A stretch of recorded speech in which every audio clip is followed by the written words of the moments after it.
എല്ലാവർക്കും ജുറാസ് കൊമേഴ്സിൻ്റെ പുതിയൊരു വീഡിയോയിലേക്ക് സ്വാഗതം. ഇന്നത്തെ വീഡിയോയിൽ ബികോം ഫണ്ടമെൻ്റൽസ് ഓഫ് ഇൻവെസ്റ്റ്മെൻറ്റ് സബ്ജക്റ്റിലെ ഒന്നാമത്തെ മൊഡ്യൂളാണ് ഡിസ്കസ് ചെയ്യുന്നത്. നമുക്കറിയാം, അത്യാവശ്യം ഒരു 10-15 മാർക്ക് ആ ഒരു റേഞ്ചിലാണ് ഒന്നാമത്തെ മൊഡ്യൂളിൽ നിന്ന് ക്വസ്റ്റ്യൻസ് ചോദിക്കാറ്. അപ്പോൾ ശരിക്കും പറഞ്ഞു കഴിഞ്ഞാൽ ചെറിയൊരു ശ്രദ്ധ കൊടുത്തു കഴിഞ്ഞാൽ ഈ മൊഡ്യൂളിൽ നിന്ന് മാക്സിമം മാർക്ക് സ്കോർ ചെയ്യാം. ഈ മൊഡ്യൂളിൽ ഇമ്പോർട്ടൻ്റ് ആയിട്ട് നിങ്ങൾ കോൺസെൻട്രേറ്റ് ചെയ്ത് പഠിക്കേണ്ട ഏരിയ ആണ് ഈ വീഡിയോയിലൂടെ ഡിസ്കസ് ചെയ്യുന്നത്. ആദ്യം തന്നെ ഒരുപാട് ക്വസ്റ്റ്യൻ പേപ്പറിൽ കണ്ടിട്ടുള്ള ഒരു ക്വസ്റ്റ്യനാണ് വാട്ട് ഈസ് ഇൻവെസ്റ്റ്മെൻ്റ് എന്ന്. Investment is sacrifice of certain present value for some uncertain future value. Investment എന്ന് പറഞ്ഞു കഴിഞ്ഞാൽ സാക്രിഫൈസ് ആണ്. എൻ്റെ കയ്യിലൊരു 50 രൂപ കിട്ടി, എനിക്ക് വേണമെങ്കിൽ ആ 50 രൂപ ഇന്ന് ചിലവാക്കാം. എന്നാൽ ഞാൻ ആ 50 രൂപ ചിലവാക്കാതെ അതിൽ നിന്നും ഒരു 20 രൂപ എന്ത് ചെയ്യാണ്, ഫ്യൂച്ചറിലേക്ക് മാറ്റിവെക്കുകയാണ്. അതിനെയാണ് ഇൻവെസ്റ്റ്മെൻറ്റ് എന്ന് പറയുന്നത്. ഇൻവെസ്റ്റ്മെൻറ്റ് ഡിഫൈൻ ചെയ്യാനും ചോദിക്കാറുണ്ട്. ഇൻവെസ്റ്റ്മെൻറ്റിന് ഷാർപ്പ് കൊടുത്തിട്ടുള്ള ഏറ്റവും ലളിതമായിട്ടുള്ള ഒരു ഡെഫിനിഷനാണ് നമ്മൾ ഈ ഒരു വീഡിയോയിൽ ഉൾപ്പെടുത്തിയിട്ടുള്ളത്. Investment is A sacrifice. അതങ്ങനെ തന്നെ പഠിച്ചോളൂ. ഇൻവെസ്റ്റ്മെൻ്റ് എന്ന് പറഞ്ഞു കഴിഞ്ഞാൽ ഒരു സാക്രിഫൈസ് ആണ്. സെർട്ടൈൻ പ്രസൻറ്റ് വാല്യൂ, അതായത് പ്രസൻറ്റ് വാല്യൂ ഇന്നത്തെ പൈസ, four some uncertain future value. ഭാവി അനിശ്ചിതമാണ്, നമുക്ക് ഭാവിയിൽ എന്താണ് സംഭവിക്കുക എന്നറിയില്ല. അതിനുവേണ്ടി ഇന്നത്തെ പൈസ ഭാവിയിലേക്ക് മാറ്റിവെക്കുന്നതിനെയാണ് ഇൻവെസ്റ്റ്മെൻറ്റ് എന്ന് പറയുന്നത്. അപ്പം നിങ്ങൾ ഓർത്ത് വെക്കേണ്ടത്, ഇൻവെസ്റ്റ്മെൻ്റ് ഒരു സാക്രിഫൈസ് ആണ്. പ്രസൻറ്റ് വാല്യൂ ഫ്യൂച്ചർ വാല്യൂവിന് വേണ്ടിയിട്ട് സാക്രിഫൈസ് ചെയ്യുന്നു. ഇൻവെസ്റ്റ്മെൻറ്റ് പഠിച്ചില്ലേ? നമ്മുടെ വീഡിയോ കാണുന്ന എല്ലാവരും ചെയ്യേണ്ട ഒരു കാര്യം, ഒരു ചെറിയൊരു പോയിന്റ് നോട്ട് കയ്യിൽ വെക്കുക. അതിന് പറ്റാത്തവരാണെങ്കിൽ ജസ്റ്റ് റിപ്പീറ്റ് ചെയ്ത്, ഒന്നില്ലെങ്കിൽ വീഡിയോ പോസ് ചെയ്ത് ഒരു 2 വട്ടം പറഞ്ഞു നോക്കുക. ഓക്കെ, അപ്പോൾ ആ 2 വട്ടം പറഞ്ഞു നോക്കുമ്പോൾ നിങ്ങൾക്ക് ക്ലിയർ ആയിക്കോളും. അപ്പം ഓരോ കാര്യങ്ങളും അതുകൊണ്ടാണ് ഞാൻ റിപ്പീറ്റ് ചെയ്തിട്ട് പറയുന്നത്. ഇൻവെസ്റ്റ്മെൻറ്റിന് ഷാർപ്പാണ് ഡെഫിനിഷൻ കൊടുത്തത്. ഷാർപ്പ് പറയുന്നത് ഇൻവെസ്റ്റ്മെൻ്റ് ഒരു സാക്രിഫൈസ് ആണ്. പ്രസൻറ്റ് വാല്യൂ ഫ്യൂച്ചർ വാല്യൂയിലേക്ക് സാക്രിഫൈസ് ചെയ്യുന്നതിനെയാണ് ഇൻവെസ്റ്റ്മെൻ്റ് എന്ന് പറയുന്നത്. ഇൻവെസ്റ്റ്മെൻറ്റിൻ്റെ ഫീച്ചേഴ്സ് എന്തൊക്കെയാണ്? Return, risk, safety, liquidity, tax. ഈ 5 കാര്യമാണ്. ഈ പറഞ്ഞ പോലെ തന്നെ ഇൻവെസ്റ്റ്മെൻറ്റിൻ്റെ ഒബ്ജക്റ്റീവ് ചോദിച്ചാലും നിങ്ങൾക്കിത് തന്നെ എഴുതാം. ഞാൻ താഴെ ഒബ്ജക്റ്റീവ് ഓഫ് ഇൻവെസ്റ്റ്മെൻ്റ് എന്ന് പറഞ്ഞിട്ട് പോയിൻറ്റ്സ് കൊടുത്തിട്ടുണ്ടെങ്കിൽ അത് നിങ്ങൾ പഠിക്കണമെന്നില്ല, അത് നിങ്ങൾക്ക് അവോയ്ഡ് ചെയ്യാം. കാരണം എന്താണെന്ന് വെച്ച് കഴിഞ്ഞാൽ ഇൻവെസ്റ്റ്മെൻറ്റിൻ്റെ ഒബ്ജക്റ്റീവും ഫീച്ചേഴ്സും സെയിം തന്നെയാണ്. റിട്ടേൺ, മാക്സിമം റിട്ടേൺ കിട്ടുക. അതുപോലെ തന്നെ റിസ്ക്, മിനിമം റിസ്ക് എടുത്തിട്ട് മാക്സിമം റിട്ടേൺ കിട്ടുക. അതുപോലെ തന്നെ investment provide safety to provide liquidity, tax consideration. അപ്പോൾ നിങ്ങൾ ഈ ഇൻവെസ്റ്റ്മെൻറ്റിൻ്റെ ഫീച്ചേഴ്സാണ് ചോദിച്ചെങ്കിൽ ഇതുപോലെ return, risk, safety, liquidity, tax consideration എന്ന് പറഞ്ഞ് പോയിന്റ് എഴുതി എക്സ്പ്ലനേഷൻ കൊടുക്കുക. 5 മാർക്കിനായിരിക്കുമല്ലോ, എക്സ്പ്ലനേഷൻ വേണം. ഇനി ഒബ്ജക്റ്റീവാണ് ചോദിച്ചെങ്കിൽ ചെറിയൊരു മാറ്റം വരുത്തിയാൽ മതി. Features to maximise return, to minimise risk, to ensure safety, to provide liquidity, to provide tax consideration, അല്ലെങ്കിൽ ടു ഫെസിലിറ്റേറ്റ് ടാക്സ് കൺസിഡറേഷൻ. ഇത് തന്നെയാണ് ഒബ്ജക്റ്റീവായിട്ടും ഫീച്ചേഴ്സായിട്ടും നമ്മൾ പഠിക്കുന്നത്. അപ്പം നമ്മൾ ഇൻവെസ്റ്റ്മെൻ്റ് എന്താണെന്ന് പഠിച്ചു, അതിൻ്റെ ഫീച്ചേഴ്സും അതുപോലെ തന്നെ ഒബ്ജക്റ്റീവ്സും പഠിച്ചു. നിങ്ങൾ പ്രധാനമായിട്ടും ചെയ്യേണ്ടത്, നിങ്ങൾക്ക് ഇത്തരത്തിൽ ജുറാസ് കൊമേഴ്സിൻ്റെ വീഡിയോസ് ഫോളോ ചെയ്ത് ഞാൻ പറയുന്ന പോലെ തന്നെ പഠിക്കാൻ പറ്റുന്നുണ്ടെങ്കിൽ, അല്ലെങ്കിൽ ടോപ്പിക്സ് കവർ ചെയ്യാൻ പറ്റുന്നുണ്ടെങ്കിൽ ആ കാര്യം നിങ്ങൾ കമൻറ്റ് ബോക്സിൽ കമൻറ്റ് ചെയ്യുക. അതോടൊപ്പം തന്നെ നിങ്ങൾ 6th സെമസ്റ്റർ കഴിഞ്ഞ് പോവുകയാണ്, ഇനി ഒരു എക്സാം കൂടെ ഉള്ളൂ. അപ്പം നിങ്ങളുടെ ജൂനിയേഴ്സിനൊക്കെ തന്നെ, ഫസ്റ്റ് ഇയർ അതുപോലെ സെക്കൻഡ് ഇയർ പഠിക്കുന്ന ജൂനിയേഴ്സിനെല്ലാം തന്നെ നമ്മുടെ ചാനൽ നിങ്ങൾക്ക് യൂസ്ഫുൾ ആയിട്ടുണ്ടെങ്കിൽ അവർക്ക് കൂടെ റെഫർ ചെയ്ത് കൊടുക്കുക. അതേപോലെ തന്നെ അവർക്ക് നമ്മുടെ ചാനൽ ലിങ്കും കാര്യങ്ങളൊക്കെ നിങ്ങൾ ഷെയർ ചെയ്ത് കൊടുക്കുക. ഇതേപോലെ ഫ്രീ ആയിട്ട് PDF-ഉം അതുപോലെ തന്നെ നിങ്ങൾക്ക് ഏറ്റവും മനസ്സിലാവുന്ന രീതിയിൽ ഏറ്റവും സിമ്പിളായിട്ട് അവസാന നിമിഷം പഠിക്കുന്നവർക്കും അതുപോലെ തന്നെ പരീക്ഷയുടെ തലേന്നൊക്കെ പ്രിപ്പയർ ചെയ്യുന്നവർക്കും ഒക്കെ തന്നെ യൂസ്ഫുൾ ആയിട്ടുള്ള തരത്തിലുള്ള വീഡിയോസ് നമ്മൾ മാക്സിമം പ്രൊവൈഡ് ചെയ്യാൻ ശ്രമിക്കുന്നതായിരിക്കും. അപ്പം നമ്മൾ ഈ വീഡിയോയിൽ ഇൻവെസ്റ്റ്മെൻറ്റ് പഠിച്ചു. ഇൻവെസ്റ്റ്മെൻറ്റ് എന്താണെന്നൊന്ന് പറഞ്ഞു നോക്കൂ. ഇൻവെസ്റ്റ്മെൻറ്റ് ഒരു സാക്രിഫൈസ് ആണ്. പ്രസൻറ്റ് വാല്യൂ അൺസർട്ടൈൻ ഫ്യൂച്ചർ വാല്യൂക്ക് വേണ്ടിയിട്ട് സാക്രിഫൈസ് ചെയ്യുന്നു. ഇൻവെസ്റ്റ്മെൻറ്റിൻ്റെ ഫീച്ചേഴ്സും ഒബ്ജക്റ്റീവ്സും ഒക്കെ നമ്മൾ പഠിച്ചു. ഒന്ന് റിട്ടേൺ ആണ്, ഒന്ന് റിസ്ക് ആണ്, സേഫ്റ്റി ആണ്, ലിക്വിഡിറ്റി, ടാക്സ് കൺസിഡറേഷൻ. ഒബ്ജക്റ്റീവ് ആണെങ്കിൽ നമ്മൾ അത് എങ്ങനെ മാറ്റും? Maximise return, minimise risk, ensure safety, provide liquidity, facilitate tax consideration. അങ്ങനെ നമ്മൾ എസെൻഷ്യൽ ഫീച്ചേഴ്സും ഒബ്ജക്റ്റീവ്സും പഠിച്ചു. അടുത്തത് 5 മാർക്കിനോ അല്ലെങ്കിൽ 10 മാർക്കിനോ ചോദിക്കാൻ സാധ്യതയുള്ള ഒരു ക്വസ്റ്റ്യനാണ് ഇൻവെസ്റ്റ്മെൻറ്റ് ഓൾട്ടർനേറ്റീവ്സ് അഥവാ ഇൻവെസ്റ്റ്മെൻറ്റ് അവന്യൂസ്. അതായത് ഒരു ഇൻവെസ്റ്റർക്ക് എവിടെയെല്ലാം ഇൻവെസ്റ്റ് ചെയ്യാം? Share, debenture, public deposit, bank deposit, post office deposit, public provident fund, money market instrument, mutual fund, life insurance, real estate, gold, silver, derivative market, commodity market. ഇവിടെയെല്ലാം ഒരു ഇൻവെസ്റ്റർക്ക് invest ചെയ്യാം. അപ്പോൾ ഇതൊരു ഇമ്പോർട്ടൻ്റ് ഏരിയ തന്നെയാണ് investment alternatives എന്ന് പറയുന്നത്. അപ്പോൾ ഇൻവെസ്റ്റ്മെൻറ്റ് ഓൾട്ടർനേറ്റീവ്സ് അഥവാ ഇൻവെസ്റ്റ്മെൻറ്റ് അവന്യൂസ് എന്ന് പറഞ്ഞു കഴിഞ്ഞാൽ ഒരു ഇൻവെസ്റ്റർക്ക് എവിടെയെല്ലാം ഡെപ്പോസിറ്റ് ചെയ്യാം അല്ലെങ്കിൽ പൈസ എവിടെയെല്ലാം നിക്ഷേപിക്കാം. നിങ്ങൾ ഇതിലൊരു 8 പോയിൻ്റെങ്കിലും ഓർത്ത് വെക്കുക. എവിടെയെല്ലാം ഇൻവെസ്റ്റ് ചെയ്യാം, അല്ലെങ്കിൽ അത് ചിലപ്പം ഇൻഡയറക്റ്റ് ആയിട്ടും ക്വസ്റ്റ്യൻ വരും. അത് നിങ്ങൾ മനസ്സിലാക്കിയെടുക്കണം. ഒരു ഇൻവെസ്റ്റർക്ക് എവിടെയെല്ലാം ഇൻവെസ്റ്റ് ചെയ്യാം എന്നുള്ളത് ചിലപ്പം അത് ഇൻഡയറക്റ്റ് ആയിട്ടും ക്വസ്റ്റ്യൻ വരും. അപ്പോൾ അതിനും നമുക്ക് ആൻസർ ഇത് തന്നെ കൊടുക്കാം.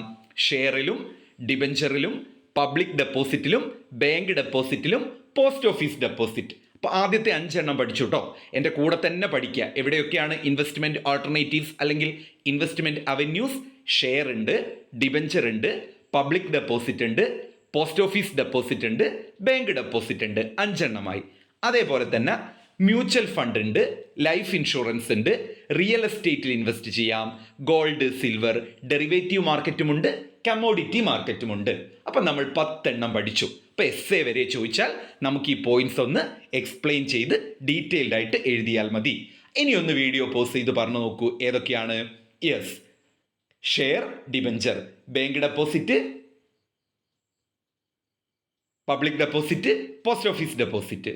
അതേപോലെ തന്നെ mutual fund, life insurance, real estate, gold, derivative market, commodity market. സെറ്റായി. അപ്പം നമ്മൾ ഇൻവെസ്റ്റ്മെൻറ്റ് ഓൾട്ടർനേറ്റീവ്സും അല്ലെങ്കിൽ ഇൻവെസ്റ്റ്മെൻറ്റ് അവന്യൂസ് പഠിച്ചു. Need and benefits of investment. ഇൻവെസ്റ്റ്മെൻറ്റിൻ്റെ ആവശ്യകത എന്താണ്, അല്ലെങ്കിൽ അതിൻ്റെ ബെനഫിറ്റ് എന്താണ്? ഒന്ന് ഇൻകം കിട്ടും, മറ്റൊന്ന് ക്യാപിറ്റൽ അപ്രീസിയേഷൻ ആണ്, ഹൈലി റെഗുലേറ്റഡ് ആണ്, ടാക്സ് അഡ്വാൻറ്റേജ് ഉണ്ട്, കൊളാറ്ററൽ ആണ്, confidentiality, flexibility, operating convenience, liquidity, hedge against inflation, spreading of risk and maximisation of. ഇതും നമ്മൾ നേരത്തെ പഠിച്ചിട്ടുള്ള ഒബ്ജക്റ്റീവ്സും അതുപോലെ ഫീച്ചേഴ്സും ഒക്കെ ഇല്ലേ, അതൊക്കെ തന്നെ എഴുതിയാൽ മതി. അതിൻ്റെ കൂടെ നിങ്ങൾ വേണമെങ്കിൽ ഹൈലി റെഗുലേറ്റഡും ക്യാപിറ്റൽ അപ്രീസിയേഷനും ഹെഡ്ജ് അഗെയിൻസ്റ്റ് ഇൻഫ്ലേഷനും ഒക്കെ ഒന്ന് ആഡ് ചെയ്താൽ മതി. ഓക്കെ, അടുത്തതാണ് factors affecting investment decision. Investment ഡിസിഷനെ അഫക്റ്റ് ചെയ്യുന്ന ഫാക്ടേഴ്സ് എന്തൊക്കെയാണ്? അതും ഈ പറഞ്ഞ പോലെ തന്നെ റിസ്ക്, റിട്ടേൺ, അതുപോലെ തന്നെ objective of investment, capital appreciation, safety of fund, liquidity, tax consideration, investment period, invisible surplus, past market trends, investment need. ഇപ്പം നിങ്ങൾക്ക് ഏകദേശം ഒരു ഐഡിയ കിട്ടിയില്ലേ? ഈ ഇൻവെസ്റ്റ്മെൻറ്റുമായിട്ട് ബന്ധപ്പെട്ട് അതിൻ്റെ need, objective, features, benefits, advantage, factors, ഇതൊക്കെ ചോദിച്ചാൽ കുറച്ച് പോയിന്റ്സ് നിങ്ങൾക്ക് തന്നെ മനസ്സിലായില്ലേ കോമൺ ആയിട്ട് വന്നത്? എന്തൊക്കെയാണത്? നമുക്ക് എല്ലാവർക്കും മനസ്സിലായി. Risk, return, liquidity, flexibility, tax consideration അല്ലേ? അതുപോലെ തന്നെ ക്യാപിറ്റൽ അപ്രീസിയേഷൻ, ഇൻവെസ്റ്റ്മെൻറ്റ് പീരീഡ്. ഇത് തന്നെ കോമൺ ആയിട്ട് എഴുതിയാൽ മതി. ഓക്കെ, അപ്പോൾ അത് സെറ്റായി. അപ്പം നമ്മൾ എന്തൊക്കെ കാര്യങ്ങൾ പഠിച്ചു? ഇൻവെസ്റ്റ്മെൻറ്റിൻ്റെ ഒരു മീനിങ് പഠിച്ചു. ആകെ നമ്മൾ 3 കാര്യങ്ങളെ പഠിച്ചിട്ടുള്ളൂ. കുറച്ച് കോമൺ പോയിന്റ്സ് ഒക്കെ അതിൽ സെറ്റാക്കിയിട്ട് നമ്മളത് സെറ്റായി പഠിച്ചു വെച്ചു ഒന്നാമത്തെ മൊഡ്യൂൾ. ആദ്യം ഇൻവെസ്റ്റ്മെൻറ്റിൻ്റെ മീനിങ് പഠിച്ചു. എന്തായിരുന്നു? ഷാർപ്പ് കൊടുത്ത മീനിങ് ആണ്. ഇൻവെസ്റ്റ്മെൻറ്റ് ഒരു സാക്രിഫൈസ് ആണ് for present value, for uncertain future value. അത് പഠിച്ചു. പിന്നെ നമ്മൾ അതിൻ്റെ ഒബ്ജക്റ്റീവായിട്ടും നീഡായിട്ടും ഫാക്ടേഴ്സായിട്ടും എന്തായിട്ടും എഴുതാൻ പറ്റിയ കുറച്ച് പോയിന്റ് എന്തൊക്കെയാണ്? Maximum return, minimum risk, capital appreciation, liquidity, safety, tax consideration അല്ലേ, അതും പഠിച്ചു. പിന്നെ ഇൻവെസ്റ്റ്മെൻറ്റ് ആൾട്ടർനേറ്റീവ്സ് അല്ലെങ്കിൽ അവന്യൂസ് ആയിരുന്നു പഠിച്ചത്. ഷെയറിൽ ഇൻവെസ്റ്റ് ചെയ്യാം, ഡിബഞ്ചറിൽ ഇൻവെസ്റ്റ് ചെയ്യാം, public deposit, bank deposit, post office deposit, insurance deposit, പിന്നെ എവിടെയാണ്? മ്യൂച്വൽ ഫണ്ടിൽ ഇൻവെസ്റ്റ് ചെയ്യാം, ഗോൾഡ് ഓർ സിൽവർ അവിടെ ഇൻവെസ്റ്റ് ചെയ്യാം, ഡെറിവേറ്റീവ് മാർക്കറ്റിൽ ഇൻവെസ്റ്റ് ചെയ്യാം, കമ്മ്യൂണിറ്റി മാർക്കറ്റിൽ ഇൻവെസ്റ്റ് ചെയ്യാം, മ്യൂച്വൽ ഫണ്ടിൽ ഇൻവെസ്റ്റ് ചെയ്യാം. അതും സെറ്റായി. ഇനി നമ്മൾ സ്പെക്കുലേഷൻ 2 മാർക്കിനൊക്കെ ചോദിച്ചു കാണാറുണ്ട്. സ്പെക്കുലേഷൻ എന്താണെന്ന് പഠിക്കുക. Speculation means buying and selling of assets or securities with the expectation of getting profit from the price fluctuation. Speculation എന്ന് പറഞ്ഞാൽ അസറ്റ്സിൻ്റെയോ അല്ലെങ്കിൽ സെക്യൂരിറ്റീസിൻ്റെയോ വാങ്ങലും വിൽക്കലുമാണ് with the expectation of getting from the price fluctuation. ശരിക്കും പറഞ്ഞാൽ സ്പെക്കുലേഷൻ്റെ മലയാളം മീനിങ് ഊഹക്കച്ചവടം എന്നൊക്കെയാണ്. സ്പെക്കുലേഷൻ ശരിക്കും നടക്കുന്നത് എങ്ങനെയാണ്? പ്രൈസിൽ വ്യത്യാസങ്ങൾ ഉണ്ടാവും, വേരിയേഷൻ ഉണ്ടാകുന്ന സമയത്ത് കൂടുതൽ പ്രോഫിറ്റ് കിട്ടുമെന്ന എക്സ്പെക്റ്റേഷനോട് കൂടി സെക്യൂരിറ്റീസ് അല്ലെങ്കിൽ സ്റ്റോക്കുകൾ വാങ്ങുകയും വിൽക്കുകയും ചെയ്യുന്ന പ്രോസസ്സിനെയാണ് സ്പെക്കുലേഷൻ എന്ന് പറയുന്നത്. ഇപ്പോൾ ഇൻവെസ്റ്റ്മെൻറ്റിൻ്റെ വേറൊരു രൂപമായിട്ടോ അല്ലെങ്കിൽ ആ ഒരു രീതിയിൽ നമുക്ക് വേണമെങ്കിൽ സ്പെക്കുലേഷനെ പറയാം. ഇപ്പോൾ സ്പെക്കുലേഷൻ്റെ മീനിങ് എല്ലാവരും പഠിച്ചു വെക്കുക. സ്പെക്കുലേഷൻ എന്ന് പറഞ്ഞാൽ buying and selling of assets or securities, buying and selling of assets or securities with the expectation of getting profit from the price fluctuation.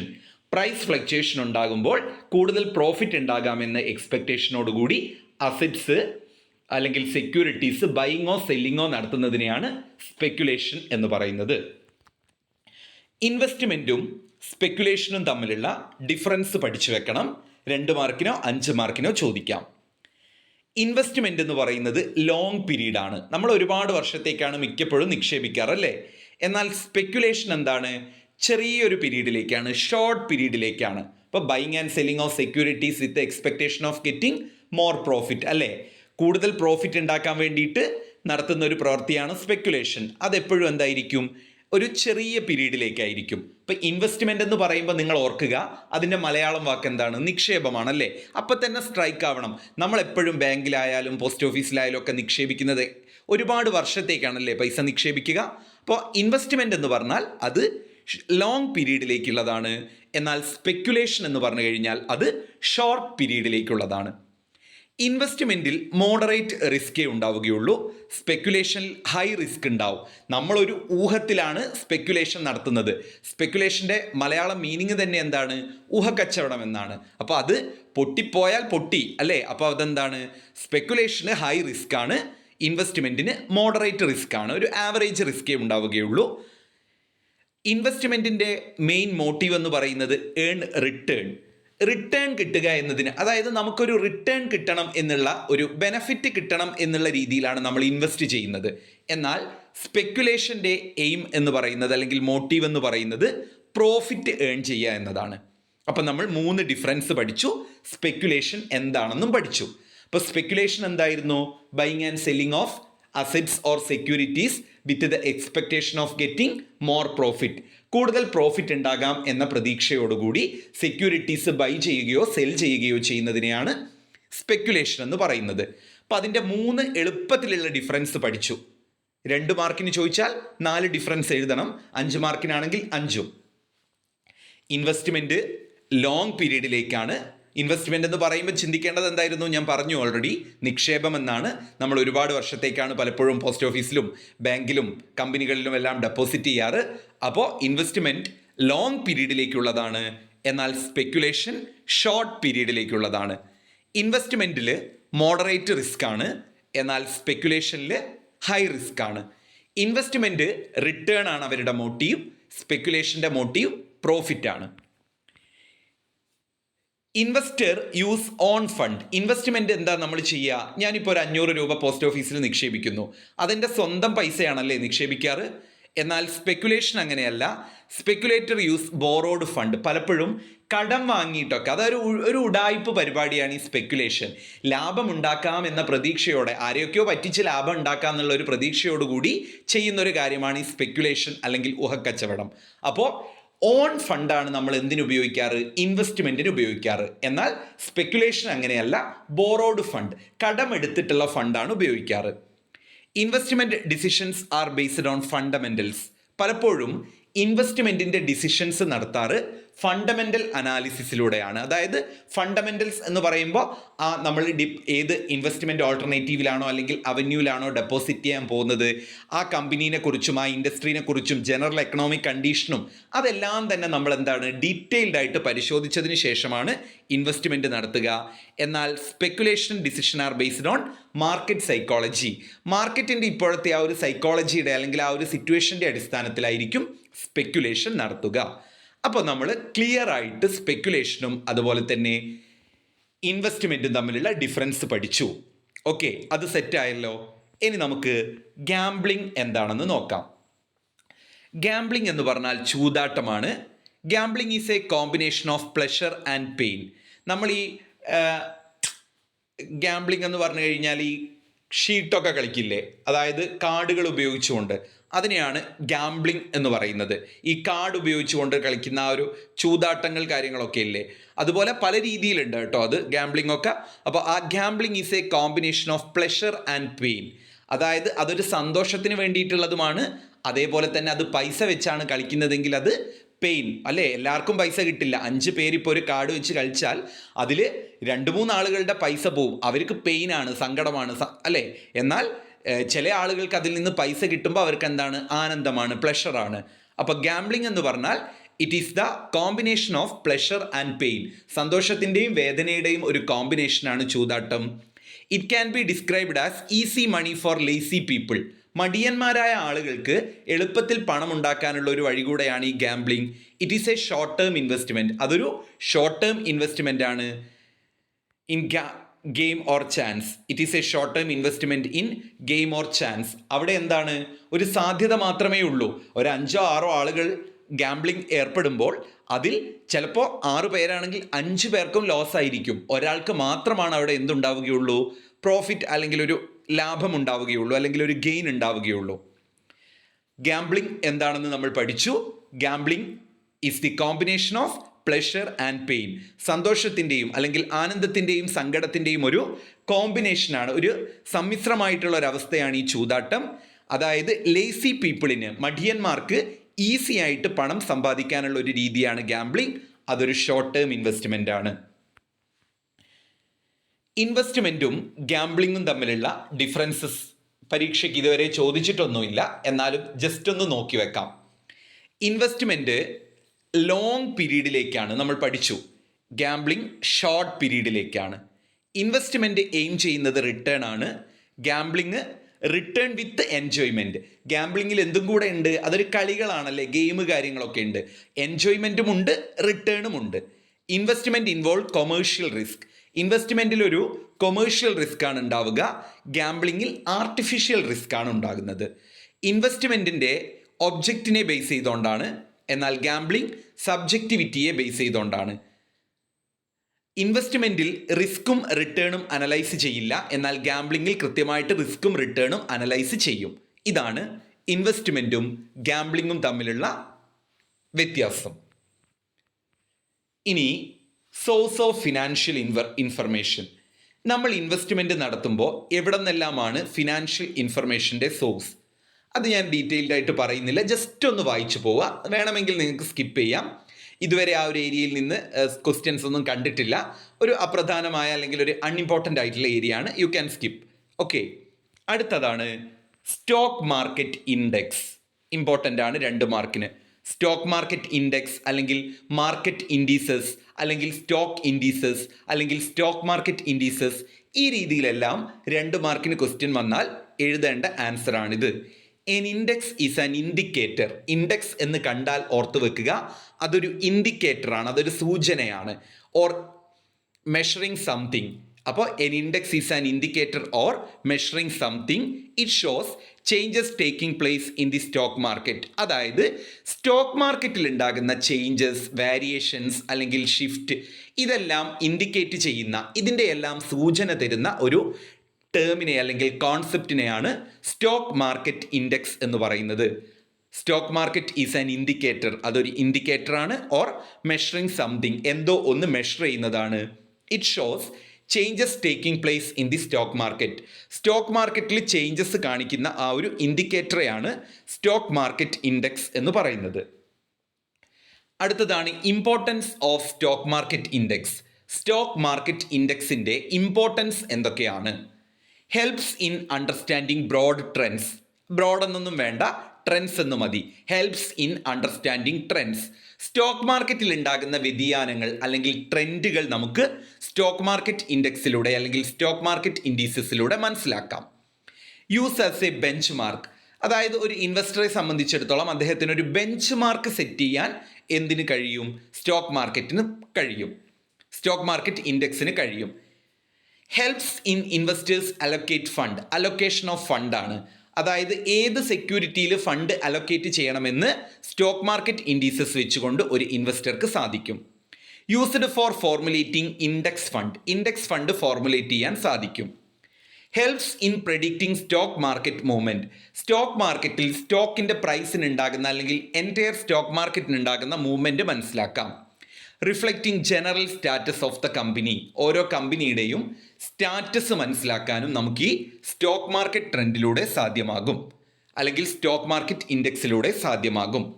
അപ്പം നിങ്ങളിതിൽ മെയിനായിട്ട് പഠിക്കേണ്ട ഭാഗം ഞാൻ പറഞ്ഞു തരാം, എൻ്റെ കൂടെ പഠിച്ചെടുത്തോളൂ. ഇത് ഇമ്പോർട്ടൻ്റ് തന്നെയാണ്. സ്റ്റോക്ക് മാർക്കറ്റ് ഇൻഡെക്സ് എന്ന് പറഞ്ഞാൽ അതൊരു ഇൻഡിക്കേറ്ററാണ് ഫോർ മെഷറിങ് സംതിങ്. ഇൻഡിക്കേറ്റർ എന്ന് ഓർത്ത് വെക്കണം, for measuring something.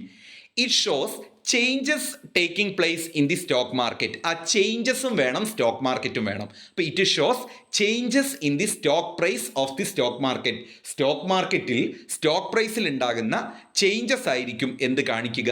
Stock market index കാണിക്കുക. അപ്പോൾ അതൊരു ഇൻഡിക്കേറ്റർ ഓർ മെഷറിങ് സംതിങ് ആണ്. It shows changes taking place in the stock market. Stock മാർക്കറ്റിൽ ഉണ്ടാകുന്ന ചേഞ്ചസ് ആണ് സ്റ്റോക്ക് മാർക്കറ്റ് ഇൻഡെക്സ് കാണിക്കുന്നത്. അതിൻ്റെ ഇമ്പോർട്ടൻസ് എന്ന് പറയുന്നത് understanding trend. Stock market trend മനസ്സിലാക്കാൻ പറ്റും.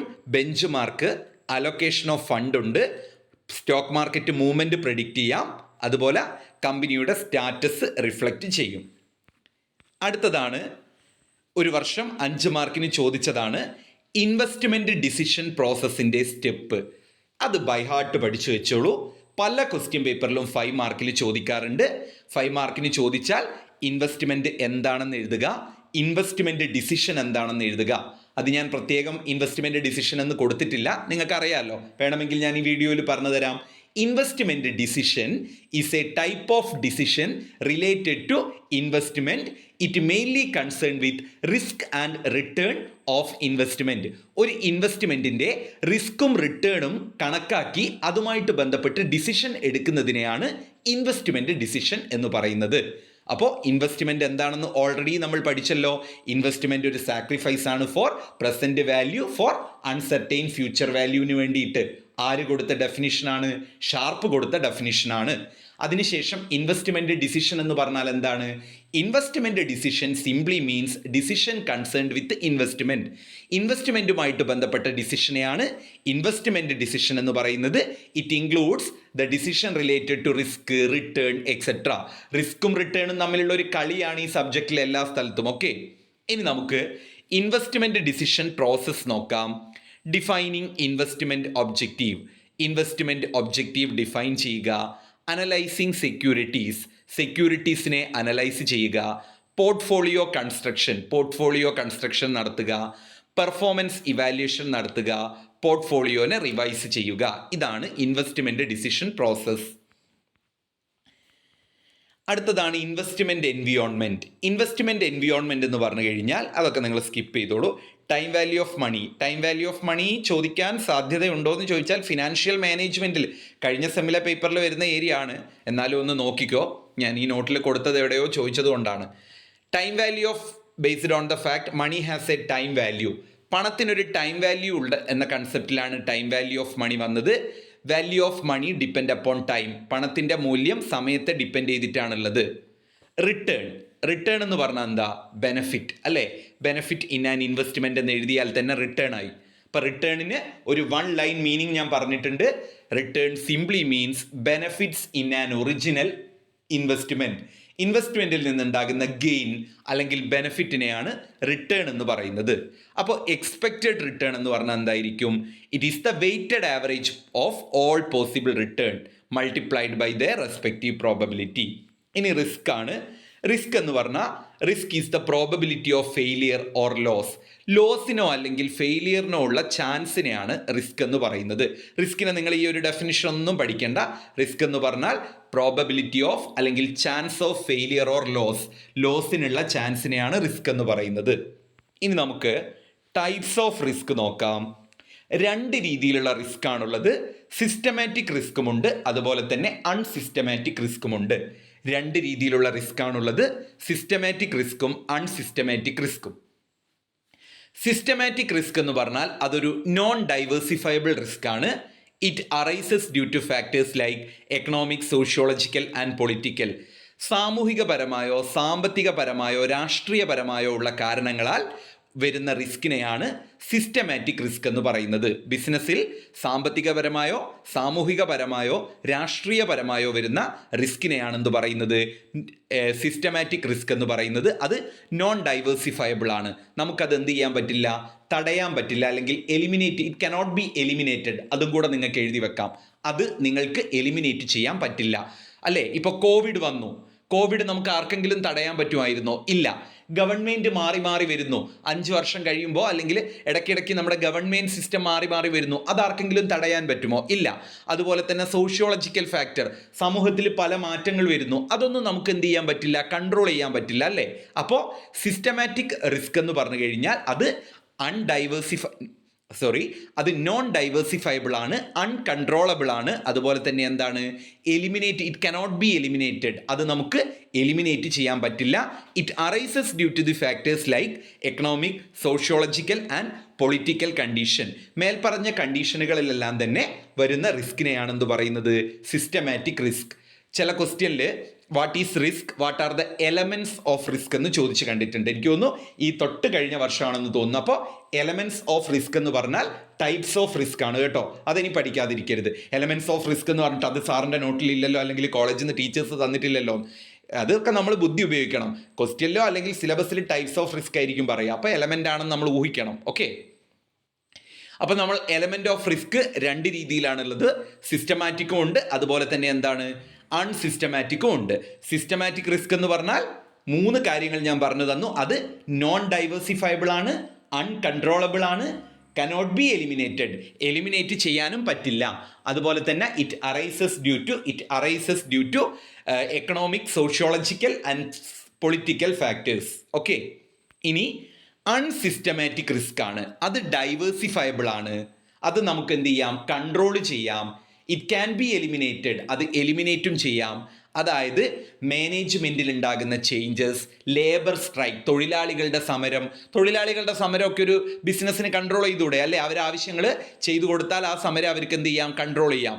ചേഞ്ചസ് ഇൻ മാനേജ്മെൻറ്റിൽ ഉണ്ടാകുന്ന ചേഞ്ചുകൾ കൺട്രോൾ ചെയ്യാം. അപ്പോൾ അതിനെയാണ് അൺസിസ്റ്റമാറ്റിക് റിസ്ക് എന്ന് പറയുന്നത്. ഈ സിസ്റ്റമാറ്റിക് റിസ്ക്കും അൺസിസ്റ്റമാറ്റിക് റിസ്ക്കും ഞാൻ ഈ നോട്ടിൽ കാണിച്ചതിനേക്കാൾ ഞാൻ പറഞ്ഞതൊന്ന് നോട്ട് ചെയ്ത് പഠിക്കുന്നതായിരിക്കും നിങ്ങൾക്ക് കുറച്ചുകൂടെ എളുപ്പം. അപ്പോൾ സിസ്റ്റമാറ്റിക് റിസ്ക്കും അൺസിസ്റ്റമാറ്റിക് റിസ്ക്കും പഠിച്ചു. ഇപ്പോൾ ഇത് എന്ത് ക്വസ്റ്റ്യനുള്ള ആൻസർ ആണ്? What are the types of risk, അല്ലെങ്കിൽ what are the elements of risk, അല്ലെങ്കിൽ what are the classification of risk എന്നതിനുള്ള ഉത്തരമാണ്. അപ്പോൾ 2 രീതിയിലുള്ള റിസ്ക് ഉണ്ട്, സിസ്റ്റമാറ്റിക്കും അതുപോലെ അൺസിസ്റ്റമാറ്റിക്കും. സിസ്റ്റമാറ്റിക്കിൽ നിങ്ങൾ എന്താ പറയുക? സിസ്റ്റമാറ്റിക് ഇനി അതിൻ്റെ ഡിഫറൻസ് ചോദിച്ചാലും എഴുതാം. സിസ്റ്റമാറ്റിക് നോൺ ഡൈവേഴ്സിഫയബിൾ ആണ്, എന്നാൽ അൺസിസ്റ്റമാറ്റിക് ഡൈവേഴ്സിഫയബിൾ ആണ്. സിസ്റ്റമാറ്റിക് അൺകൺട്രോളബിൾ ആണ്, എന്നാൽ അൺസിസ്റ്റമാറ്റിക് കൺട്രോളബിൾ ആണ്.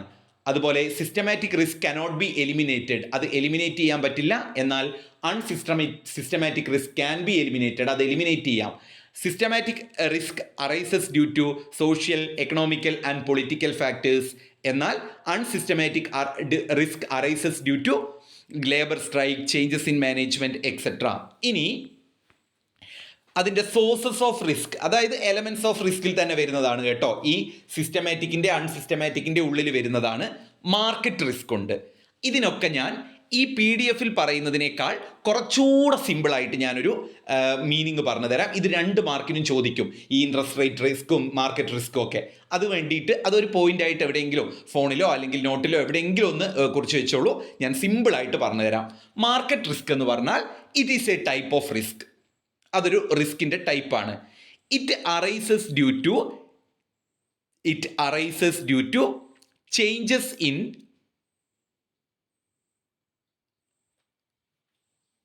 market risk is a type of risk. It arises due to changes അല്ലെങ്കിൽ fluctuation in stock market security return. Stock market security റിട്ടേണിൽ ഉണ്ടാകുന്ന ചേഞ്ചസ് കാരണം വരുന്ന റിസ്ക് ആണ് മാർക്കറ്റ് റിസ്ക്. അടുത്തതാണ് ഇൻട്രസ്റ്റ് റേറ്റ് റിസ്ക്. ഇതൊരു വർഷം ചോദിച്ചിട്ടുണ്ട്. It is a type of risk. It arises due to changes in interest rate. Interest റേറ്റിൽ ഉണ്ടാകുന്ന ചേഞ്ചസ് കാരണം ഉണ്ടാകുന്ന റേറ്റ് ആണ് ഇൻട്രസ്റ്റ് റേറ്റ് റിസ്ക്. എല്ലാം ഈ ഒരു റിസ്ക് എന്ന് പറയുന്നത് ആ ചേഞ്ചസുമായിട്ട് കണക്ട് ചെയ്താൽ മതി. അപ്പോൾ മാർക്കറ്റ് റിസ്ക് എന്ന് പറയുമ്പോൾ സ്റ്റോക്ക് മാർക്കറ്റ് പ്രൈസിൽ ഉണ്ടാകുന്ന ചേഞ്ചസ് കൊണ്ടുണ്ടാകുന്നതാണ് market risk. Interest rate risk എന്ന് പറഞ്ഞാൽ it changes arises due to changes അല്ലെങ്കിൽ risk arises due to changes in level of risk. Purchasing power risk എന്ന് പറഞ്ഞു കഴിഞ്ഞാൽ it is a type of risk arises due to inflation. Inflation കൊണ്ടുണ്ടാകുന്ന റിസ്കിനെയാണ് purchasing power risk എന്ന് പറയുന്നത്. Regulation risk എന്ന് പറഞ്ഞാൽ changes in regulation and law. നിയമങ്ങളോ അല്ലെങ്കിൽ റെഗുലേഷൻസ് റൂളുകളോ മാറുന്നത് കൊണ്ടുണ്ടാകുന്ന റിസ്ക് ആണ് റെഗുലേഷൻ റിസ്ക്. ബിസിനസ് റിസ്ക് എന്ന് പറഞ്ഞു കഴിഞ്ഞാൽ എന്താണ്? ഒരു പർട്ടിക്കുലർ ഇൻഡസ്ട്രിയിലോ ബിസിനസ്സിലോ ഉണ്ടാകുന്ന ചേഞ്ചസ് കാരണം ഉണ്ടാകുന്ന റിസ്ക് ആണ് business risk. Re investment risk എന്ന് പറഞ്ഞു കഴിഞ്ഞാൽ അത് നിങ്ങൾ പഠിക്കണം എന്നില്ല. പിന്നെ ലിക്വിഡിറ്റി റിസ്ക്, അതും കൂടി ഒന്ന് നോക്കുക. പിന്നെ ഇൻ്റർനാഷണൽ റിസ്ക് ഉണ്ട്. ദെൻ ബീറ്റ എന്ന് പറഞ്ഞാൽ എന്താണ്? ബീറ്റ ഒരു statistical measure of systematic risk of A security. ഒരു സെക്യൂരിറ്റിയുടെ സിസ്റ്റമാറ്റിക് റിസ്ക് മെഷർ ചെയ്യാനുള്ള ഒരു സ്റ്റാറ്റിസ്റ്റിക്കൽ മെഷറിനെയാണ് ബീറ്റ എന്ന് പറയുന്നത്. അടുത്തത് ആൽഫ ഒരു റെസിജ്വൽ റിസ്ക് മെഷർ ചെയ്യുന്ന ഒരു ടേമാണ്. ദെൻ CAPM പരീക്ഷയ്ക്ക് 2 മാർക്കിന് ചോദിച്ച് കണ്ടിട്ടുണ്ട്. CAPM എന്ന് പറഞ്ഞാൽ ക്യാപിറ്റൽ അസറ്റ് പ്രൈസിംഗ് മോഡലാണ്. ക്യാപിറ്റൽ അസറ്റ് പ്രൈസിംഗ് മോഡലിനെയാണ് CAPM എന്ന് പറയുന്നത്. ഈ തിയറി ഡെവലപ്പ് ചെയ്തത് വില്യം ഷാർപ്പാണ്. This model was developed by William Sharpe. അതുപോലെ തന്നെ this model explain the relationship between risk and return. റിസ്ക്കും റിട്ടേണും തമ്മിലുള്ള റിലേഷൻഷിപ്പാണ് ഈ ഒരു തിയറി പറയുന്നത്. അതുപോലെ നമ്മൾ കഴിഞ്ഞ വീഡിയോയിൽ കോമൺ പോയിന്റ് പഠിപ്പിച്ചു തന്നിട്ടുണ്ടായിരുന്നു അസംഷൻ്റെ. അത് തന്നെ ഇവിടെയും എഴുതിയാൽ മതി. ദെൻ ഇത്രയും കാര്യങ്ങളാണ് ഈ മൊഡ്യൂളിൽ പഠിക്കാനുള്ളത്. നന്നായിട്ട് പഠിക്കുക. All the best.